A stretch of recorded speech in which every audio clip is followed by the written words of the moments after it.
A few recruits have weapons like that. We get rid of them and get them different ones. In any case, the bayonet isn't as important as it used to be. It's more usual now to go into the attack with hand grenades and your entrenching tool. The sharpened spade is a lighter and more versatile weapon.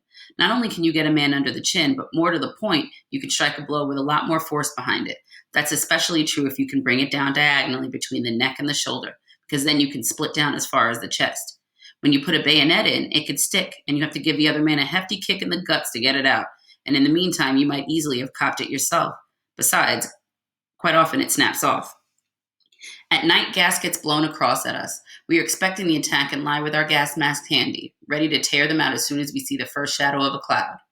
The gray light of morning comes, but nothing happens.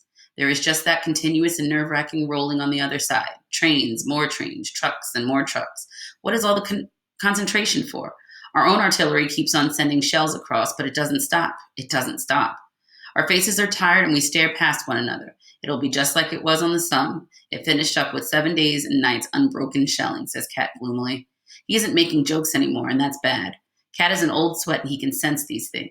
Only Chadden is happy about the extra rations and the rum. He even reckons that we might make it back without being fired on, that maybe nothing will happen. It almost looks as if it could be like that. One day goes past after another. At night I sit in a forward sap on sentry duty, listening. Rockets and Very lights go up and come down over my head. I'm watchful and tense. My heart is pounding. Time and again, I look at the luminous dial of my watch. The hands don't seem to want to move. Sleep is heavy on my eyelids. I wriggle my toes in my boots to stay awake. Nothing happens, and then my relief comes up. There was nothing but that constant rolling over there.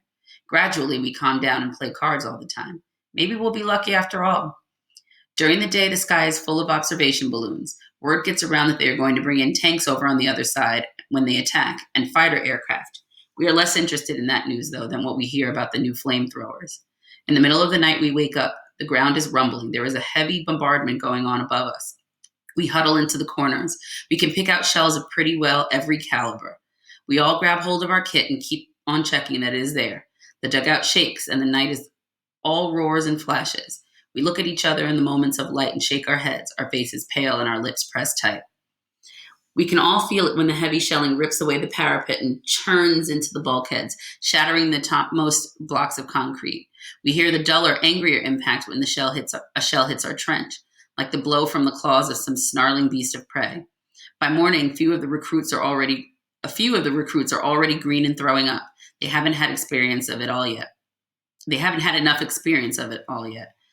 Slowly, an unpleasant gray light trickles into our posts and makes the flashes of the impacts look paler. It is morning. Now we can hear trench mortars exploding in amongst the shell fire. They cause the worst devastation possible. Wherever one of those lands, all you get is a mass grave. The released go out and the observers stumble in, trembling and covered with dirt. One lies down in a corner without saying anything and starts to eat. The other, one of the older reservists, just sobs. He has been thrown over the parapet twice by the blast without suffering anything more than shell shock. The recruits are looking at him. That sort of thing is contagious, and we have to keep an eye on it. Already a few lips are starting to quiver. It's a good thing that it is daylight. Perhaps the attack will come this morning. The shelling doesn't die down. It is well behind us as well. All around, as far as you can see, fountains of mud and iron are shooting up. They are raking a very broad belt indeed. The attack doesn't come, but the bombardment goes on. Gradually, we become deaf. Hardly anyone speaks anymore. It is impossible to understand one another anyway. Our trench has been shelled nearly to pieces. In several places, there is less than a couple of feet of wall left standing, and it is full of holes, craters, and piles of earth.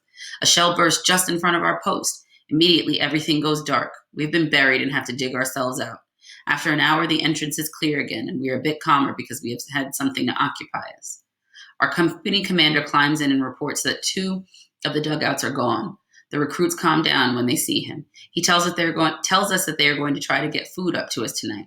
That sounds comforting. No one has given any thought to except Chadden. Food is something else that might bring the outside world a bit closer. If food is going to be brought in, then it can't be as bad as all that, reckons the recruits. We don't contradict them, although we know that food is just as important as ammunition, and it is only for that reason that it has to be brought in. But the attempt to fetch it fails. A second party sets out, but turns back as well. The last group contains Cat, but even he has to return empty-handed. No one can get through. A dog's tail wouldn't be thin enough to slip through that kind of fire. We tighten our belts and chew each mouthful 3 times as long as usual, but it still isn't enough. We are bloody hungry.